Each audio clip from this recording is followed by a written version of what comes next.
Welcome to the deep dive. We are really glad you are joining us today. Yeah, thanks for being here. So today we're pulling from this really fascinating historical analysis document. It's titled "Syrian Christian Migration to Thrissur." And our mission for you today is, well, it's pretty epic, honestly. Yeah, we are going to explore exactly how a 2,000-year-old faith, a really violent regional invasion, and the extreme urban planning of a highly visionary king completely transformed this sleepy temple town. Into what is now known as the Golden City of India. Right. And to really set the stage for you, we need to understand the historical and geographical context we're walking into here. We are looking at Kerala, India. But I want to be clear up front, this isn't just some dry, simple geographical story about a group of people moving from point A to point B. No, not at all. It is an absolute masterclass in the intersection of religious resilience and economic strategy.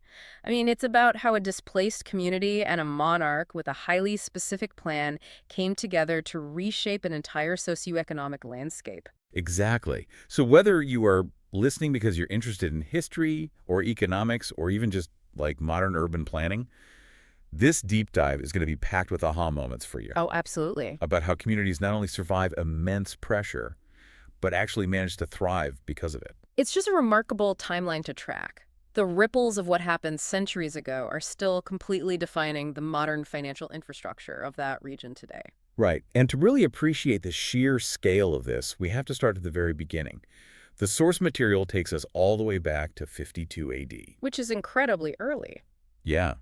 According to historical texts in these really deep-rooted local traditions, this is when St. Thomas the Apostle is said to have arrived on the Malabar coast, specifically at the ancient port of Muziris. And the documents note that early conversions included high-caste Brahmin families. They specifically mention the Pakalamadam and Chiran families, which I find fascinating because it suggests this it wasn't some imported European style of Christianity that was forced onto the population. That is a crucial distinction to make. This created a highly unique cultural footprint right from the start. You had this really seamless blend of indigenous Kerala cultural practices fused with the Christian faith. Yeah. Over the centuries, these communities, particularly around the Kunnam region, developed into this prosperous, agrarian, and trade-focused enclave. They were deeply respected. Tightly knit, and they had this very distinct social fabric centered around their ancient churches, operating under the East Syrian or Chaldean traditions. And for over 1,000 years, they were a permanent, undisturbed fixture of the landscape. Which is hard to even wrap your head around, 1,000 years of uninterrupted history. Right. But then the timeline hits 1498. Vasco da Gama and the Portuguese arrive on the coast. Okay, let's unpack this. Because my understanding of the Portuguese in this era is that they were primarily obsessed with the spice trade. Usually, yes. But the source material indicates they wanted much more than just a monopoly on pepper here. They wanted ecclesiastical control. They wanted total dominance, economically and spiritually. The Portuguese looked at these Syrian Christians, who had been governing themselves and following their own ancient traditions for 15 centuries, and essentially said, no. You need to be under the Latin-Portuguese hierarchy. And this wasn't a polite suggestion. It culminated in the Synod of Diamper in 1599, where the Portuguese forced a brutal process of Latinization. I want to pause there because Latinization sounds like a very dry academic term. But what did that actually look like for a family sitting in the pews at that time? To put it in perspective for you, imagine a foreign power coming into your hometown today and declaring that the language, the songs, and the prayers your family has used for 50 generations are suddenly illegal. Wow. The Portuguese went so far as to systematically hunt down and destroy ancient Syriac manuscripts to force compliance. They were actively trying to erase a millennium of localized cultural identity. Exactly, just to bring everyone under the direct control of Rome and, by extension, the Portuguese crown. That is devastating. Burning family Bibles and ancient texts to prove a point. How does a community even respond to that level of cultural erasure? What's fascinating here is the community's response. Because they didn't just quietly accept it. This resistance simmered and built up for decades. Until it finally exploded in 1653. Right.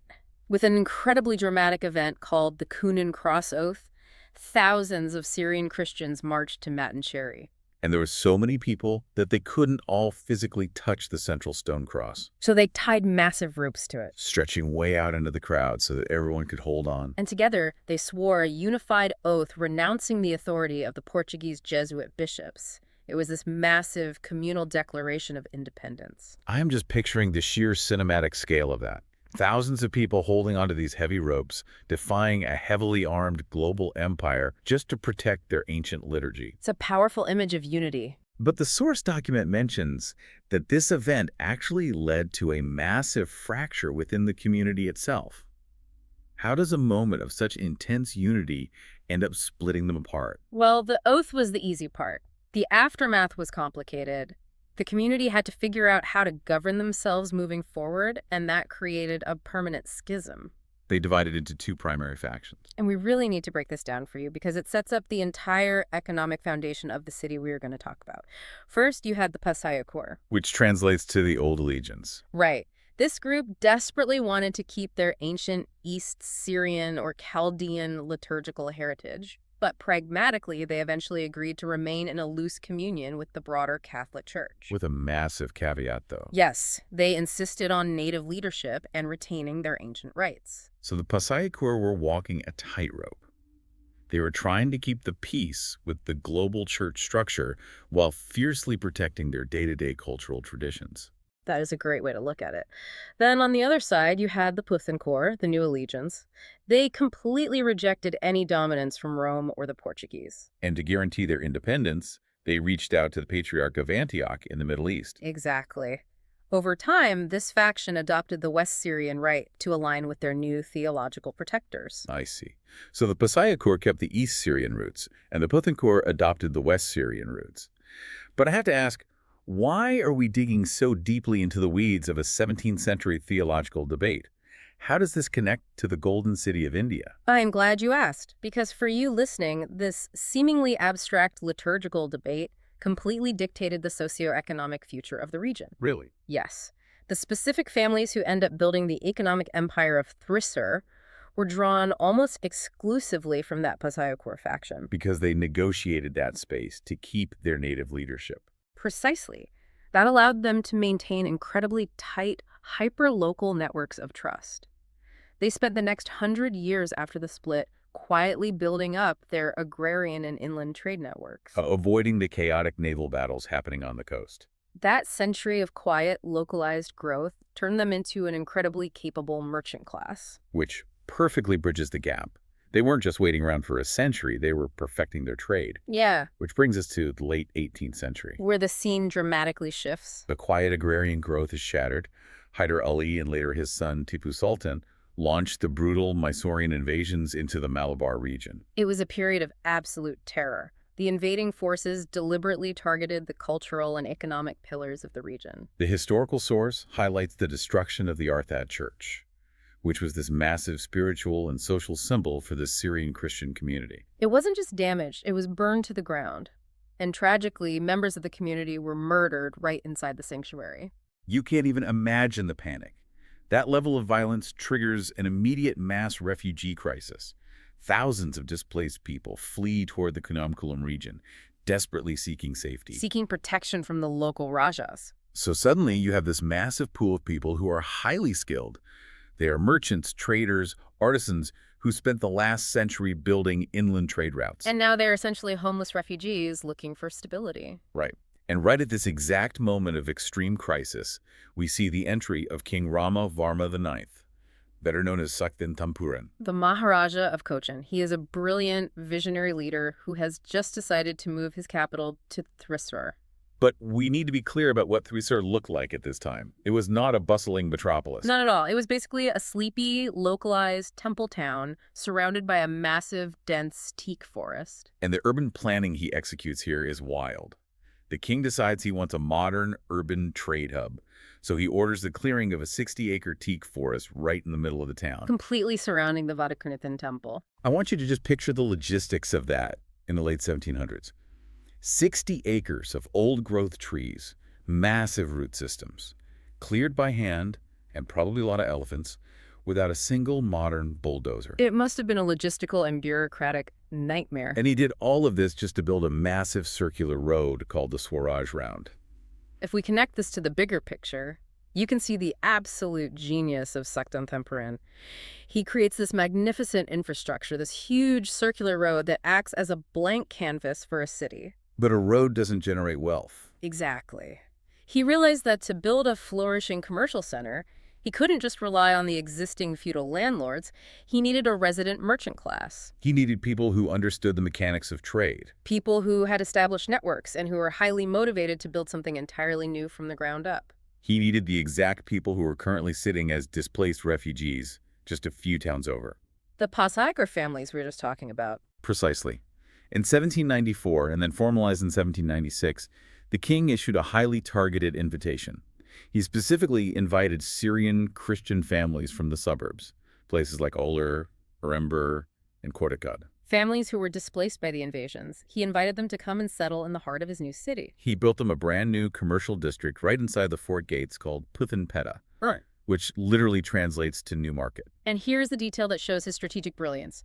He invited exactly 52 families. Wait, he invited exactly 52 families? That feels way too specific to be a coincidence, or just a random head count of who was available. What's the significance of that number? It is brilliant statecraft. He intentionally chose exactly 52 families to commemorate the year 52 AD, the exact year St. Thomas the Apostle is said to have arrived in Kerala. Wow. He is essentially sending a deeply symbolic message to these refugees. He's saying, I see your history, I respect your 2,000-year-old legacy, and I am giving you a new, permanent home. It's an incredibly powerful psychological move by a leader trying to build immediate generational loyalty. Absolutely. Here's where it gets really interesting, because the king's underlying economic strategy wasn't just about giving them a nice place to live. He had a massive geopolitical problem. The coastal ports. Right. At this time, they were heavily controlled by volatile European powers.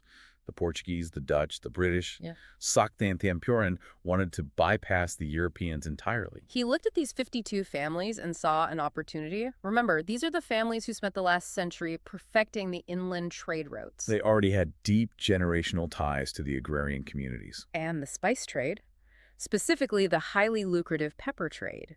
The king used them to build a massive internal trade network that fed directly into his new capital. They became the economic engine that allowed his kingdom to generate massive wealth independently of the European naval monopolies on the coast. And it didn't stop with pepper and spices. No, the source document tracks how these families evolved over the 19th and 20th centuries. Because they were centrally located in this newly designed urban hub, they began to accumulate significant capital from their textile and spice trades. And when a highly skilled merchant class accumulates capital, they look for high-value commodities to scale their wealth. They transitioned into gold. And the results of that pivot are staggering. The document notes that today, approximately 70% of Kerala's plain gold jewelry is manufactured right there in Thrissur.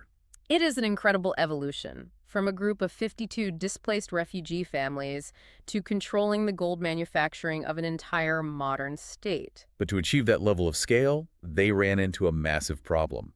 The financial infrastructure didn't exist. Right. Traditional European banking wasn't serving the needs of local inland merchants, so this community essentially had to invent a localized financial system to support their own rapid growth. They pioneered something called chit funds. Now, I need you to break that down for me, because chit funds isn't a term you hear every day in modern Western finance. How did that actually work for, say, a 19th century spice trader? Think of a chit fund as a hybrid between a localized savings account, a rotating credit club, and a modern GoFundMe, all built entirely on community trust. Okay. Imagine you are a pepper trader in 1850. You have an opportunity to buy a massive shipment that will double your business. But you don't have the cash up front, and the European banks won't lend to you. Right. So you and 20 other merchants in Thrissur all agree to put a set amount of money into a pool every single month. Each month, that entire pool of cash is auctioned off to the person in the group who needs it the most. Perhaps you to buy that pepper shipment. Exactly. You take the lump sum, buy the shipment, make your profit, and continue paying your monthly share back into the pool. That is brilliant. It's grassroots venture capitalism. It allowed them to provide massive liquidity to small businesses without needing a centralized formal bank. And because they were all from those original 52 families, the social trust was already baked in. You wouldn't default on the loan because you'd be stealing from your neighbors and cousins. And that system worked so incredibly well that it naturally evolved into formal banking.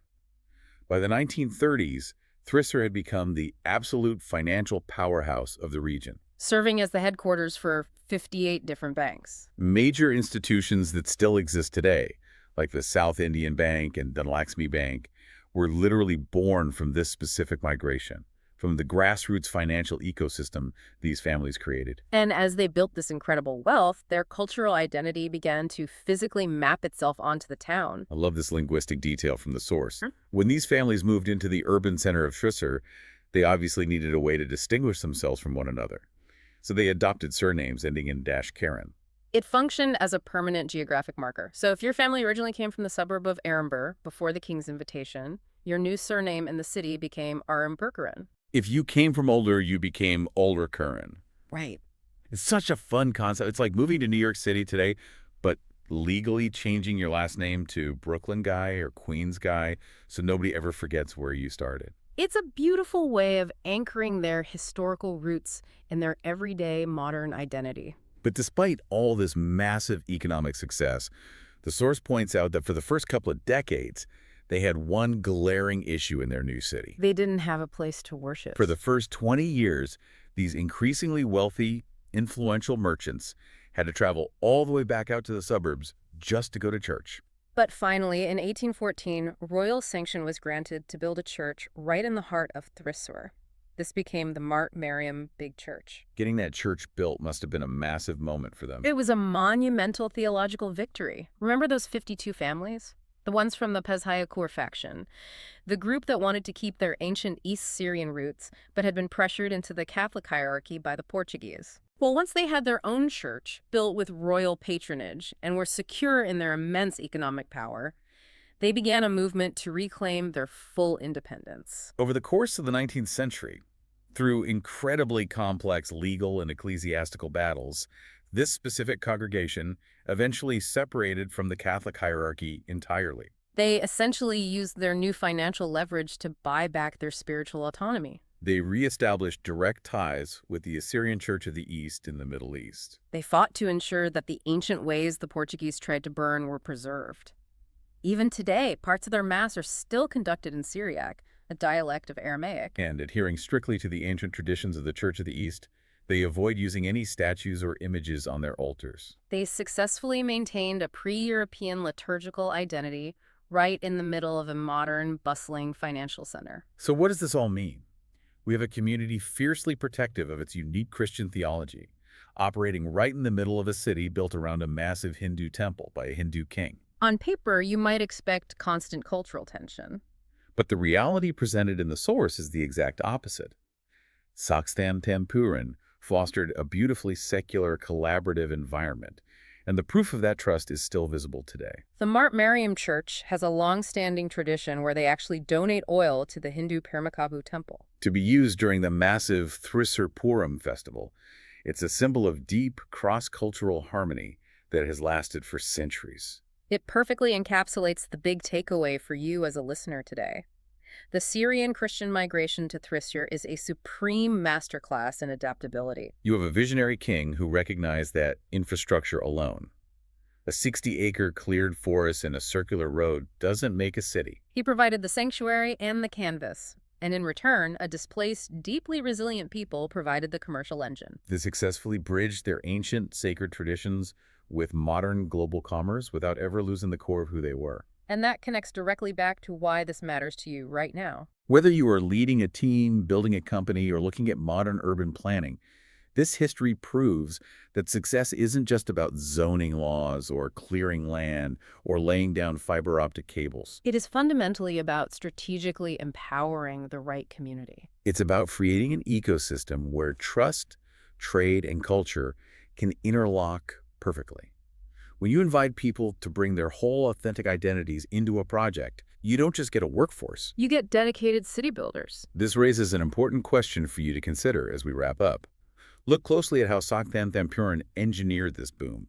He didn't just open the gates to anyone. He targeted a specific demographic with the exact skills his economy lacked. And he used a highly symbolic number 52 to instantly solidify their loyalty and make them feel seen. So think about today's world. If a modern-day leader, a mayor or a CEO, wanted to engineer a massive economic boom from scratch in a new city or a new industry today, What specific demographic or community would they invite? And more importantly, what highly symbolic gesture or number would they choose to prove to that community that they aren't just imported labor, but the foundational pillars of a new empire?